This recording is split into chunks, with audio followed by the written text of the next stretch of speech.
ನಮಸ್ತೆ friends, welcome back to GK ಗಾನಸ್ kitchen. ಇವತ್ತು ನಾನು ಈ ಥರ ಹಂದಿ ಮಾಂಸ ಪೆಪ್ಪರ್ ಫ್ರೈನ ಮಾಡ್ತಾಯಿದ್ದೀನಿ.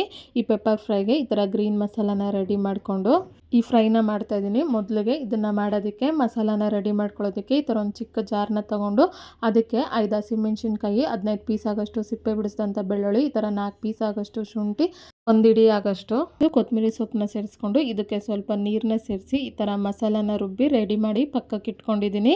ಈಗ ಈ ಫ್ರೈನ ಮಾಡೋದಕ್ಕೆ ಈ ಥರ ಒಂದು ಪ್ಯಾನ್ನ ತೊಗೊಂಡು ಸ್ಟವ್ನ ಆನ್ ಮಾಡಿ 2 ಟೇಬಲ್ ಸ್ಪೂನ್ ಆಗೋಷ್ಟು ಎಣ್ಣೆನ ಸೇರಿಸಿ, ಎಣ್ಣೆ ಕಾದ್ಮೇಲೆ ಸ್ವಲ್ಪ ಕರಿಬೇವು, ಹಾಗೆಯೇ ನಾವು ಆಲ್ರೆಡಿ ಈ ಥರ ರುಬ್ಬಿಟ್ಕೊಂಡಂಥ ಮಸಾಲಾನು ಇದಕ್ಕೆ ಸೇರಿಸಿ ಒಂದು ಸಾರಿ ಮಿಕ್ಸ್ ಮಾಡ್ಕೊತಾ ಇದ್ದೀನಿ. ಈ ಥರ ಮಿಕ್ಸ್ ಮಾಡ್ಕೊತಾ ಈ ಮಸಾಲ ಪೇಸ್ಟ್ ಎಲ್ಲ ಹಸಿ ವಾಸನೆ ಹೋಗೋ ತನಕ ಒಂದು 5 ರಿಂದ 6 ನಿಮಿಷ ಈ ಥರ ಫ್ರೈ ಮಾಡ್ಕೊಂಡಾದಮೇಲೆ ಈಗ ಇದಕ್ಕೆ ಅರ್ಧ kg ಆಗೋಷ್ಟು ಹಂದಿ ಮಾಂಸನ ಸೇರಿಸ್ತಾ ಇದ್ದೀನಿ. ಹಾಗೆ 1/4 ಟೇಬಲ್ ಸ್ಪೂನ್ ಆಗೋಷ್ಟು ಅರಿಶಿನ ಪುಡಿ, ರುಚಿಗೆ ತಕ್ಕಷ್ಟು ಕಲ್ಲುಪ್ಪನ್ನ ಸೇರಿಸ್ಕೊಂಡು ಒಂದು ಸಾರಿ ಮಿಕ್ಸ್ ಮಾಡ್ಕೊತಾ ಇದ್ದೀನಿ.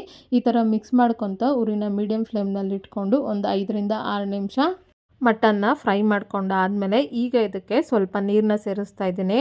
ಅಳತೆನಲ್ಲಿ ಹೇಳ್ಬೇಕಂದ್ರೆ ಸುಮಾರು 100 ml ಆಗೋಷ್ಟು ನೀರನ್ನ ಸೇರಿಸ್ಕೊಂಡು ಇದ್ರ ಮೇಲೆ ಮುಚ್ಚಿಟ್ಕೊಂಡು ಮಧ್ಯದಲ್ಲಿ ಮಿಕ್ಸ್ ಮಾಡ್ಕೊತ ಇದರಲ್ಲಿರುವಂಥ ನೀರೆಲ್ಲ ಡ್ರೈ ಆಗಿ ಈ ಥರ ಎಣ್ಣೆ ಸಪ್ರೇಟ್ ಆಗೋ ತನಕ ಬೇಯಿಸ್ಕೊಂಡಾದಮೇಲೆ ಈಗ ಇದಕ್ಕೆ 1 ಟೇಬಲ್ ಸ್ಪೂನ್ ಆಗೋಷ್ಟು ಧನಿಯಾ ಪುಡಿ, 1 ಟೇಬಲ್ ಸ್ಪೂನ್ ಆಗೋಷ್ಟು ಗರಂ ಮಸಾಲ, 2 ಟೇಬಲ್ ಸ್ಪೂನ್ ಆಗೋಷ್ಟು ಪೆಪ್ಪರ್ ಪೌಡ್ರನ್ನ ಸೇರಿಸ್ಕೊಂಡು ಒಂದು ಸಾರಿ ಮಿಕ್ಸ್ ಮಾಡ್ಕೊತಾ ಇದ್ದೀನಿ. ಈ ಥರ ಮಿಕ್ಸ್ ಮಾಡ್ಕೊತ ಒಂದು 2 ರಿಂದ 3 ನಿಮಿಷ ಉರಿನ ಲೋ ಫ್ಲೇಮ್ನಲ್ಲಿ ಇಟ್ಕೊಂಡು ನಾವು ಹಾಕಿರುವಂಥ ಮಸಾಲ ಪೌಡರೆಲ್ಲ ಹಸಿ ವಾಸನೆ ಹೋಗೋ ತನಕ ಈ ಥರ ಫ್ರೈ ಮಾಡ್ಕೊಂಡಾದಮೇಲೆ ಈಗ ಇದಕ್ಕೆ ಕೊನೆಯದಾಗಿ 3 ರಿಂದ 4 ಪೀಸ್ ಆಗೋಷ್ಟು ಜಜ್ಜಿಟ್ಕೊಂಡಂಥ ಬೆಳ್ಳುಳ್ಳಿನ ಸೇರಿಸ್ತಾ ಇದ್ದೀನಿ.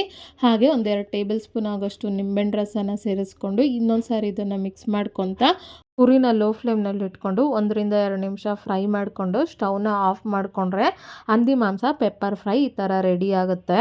ಈಗ ಇದನ್ನು ಈ ಥರ ಸರ್ವಿಂಗ್ ಪ್ಲೇಟ್ಗೆ ತೊಗೊತಾ ಇದ್ದೀನಿ. ನೋಡೋದ್ರಲ್ಲಿ ಎಷ್ಟು ಈಸಿಯಾಗಿ ಮನೆಯಲ್ಲಿರುವ ಪದಾರ್ಥದಲ್ಲೇ ಹಂದಿ ಮಾಂಸ ಪೆಪ್ಪರ್ ಫ್ರೈನ ಮಾಡ್ಬೋದು ಅಂತ. ಈ ರೆಸಿಪಿನ ನೀವು ಒಂದ್ಸರಿ ಟ್ರೈ ಮಾಡಿ ನಿಮ್ಗೆ ಹೇಗೆ ಬಂತು ಅಂತ ನನಗೆ ಕಮೆಂಟ್ ಬಾಕ್ಸ್ನಲ್ಲೇ ತಿಳಿಸಿ. ಹಾಗೆಯೇ ನಿಮ್ಗೆ ಯಾವುದೇ ರೆಸಿಪಿ ಬೇಕಾಗಿದ್ದರೂ ಕಮೆಂಟ್ ಬಾಕ್ಸ್ನಲ್ಲಿ ಕಮೆಂಟ್ ಮಾಡಿ. ಇನ್ನಷ್ಟು ಸಿಂಪಲ್ ಹಾಗೆ ಈಸಿ ರೆಸಿಪೀಸ್ಗಾಗಿ ನನ್ನ ಚಾನಲ್ನ ಲೈಕ್ ಮಾಡಿ, ಶೇರ್ ಮಾಡಿ, ಸಬ್ಸ್ಕ್ರೈಬ್ ಮಾಡಿ.